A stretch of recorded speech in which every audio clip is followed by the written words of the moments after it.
Hello everyone and welcome back to another video. If you're like me, you've been playing Crash 4, it's about time. And you've probably been dying a lot.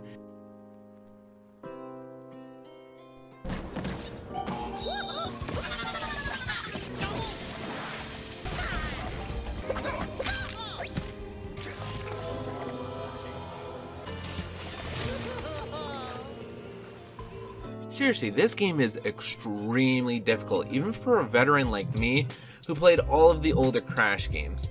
But I figured out a couple tips to help you guys get pretty good at Crash. Some of you guys may already know these tips, but it's still good to keep them in mind when playing. The first tip I'm going to give you, which most of you may have already done, is to go into the options menu and turn on advanced shadows.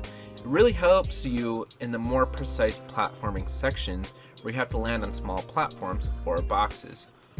Or if you're a true gamer, you turn off that fucking pussy shit, cause it's easy mode, bro. No, I'm just joking around, I'm playing around. I had to turn it on for a few spots because I could just not see where I was landing. For the next tip, I would suggest you guys to go through and finish the level first, then return and get all the boxes.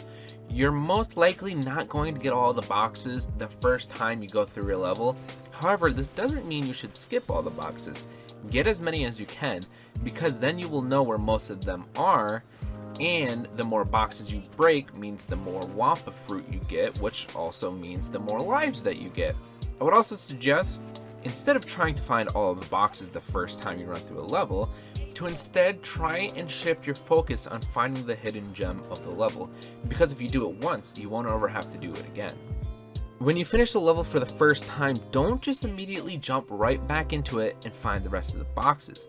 Play the other levels, beat the main game first, and then come back, because you may be missing some of the extremely difficult to find colored gems that unlock new paths that have boxes in them in the later levels. After beating the main game and collecting all the colored gems, come back into those levels where you were missing boxes and play through it and count all the nitro boxes. This will give you an idea of how many will break at the end of the level. If you're short, you may be missing a few of the normal boxes. Speaking of breaking boxes, make sure you break the checkpoint first before breaking the nearby boxes. If you do so, these boxes will respawn with you every single time you die, and you can recollect the Wampa fruit each and every time. Again, the more Wampa fruit means the more lives.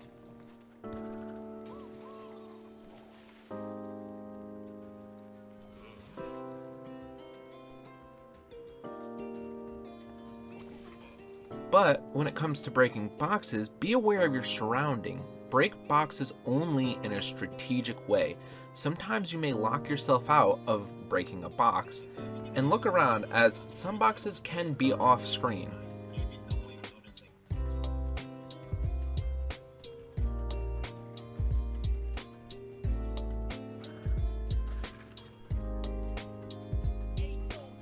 This one may be a bit obvious, but boxes with the bars on them can only be jumped on 5 times until they break. So count your jumps and know when your last one is about to come.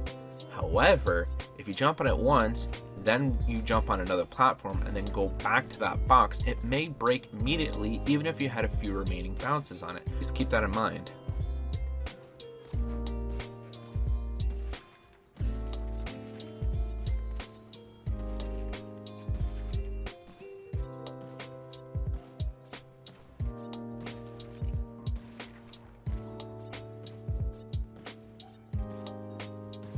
When you jump off the crates, you can do a super jump if you tap the jump button right as you land on it.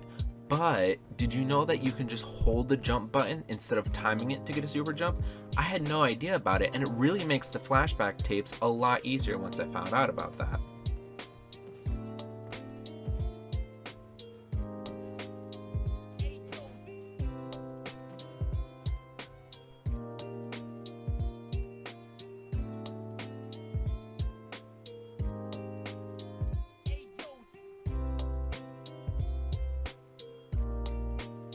Make sure you're timing your jumps just a little bit early. For example, jump right as a trap is about to fade out. By the time you land on it, it'll be gone and it'll give you more time to platform better.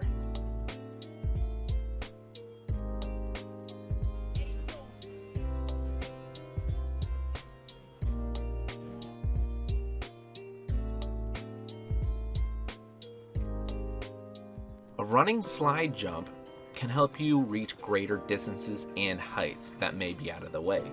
You can kind of slide off of the edges and then jump off of nothing, which really helps create a distance jump.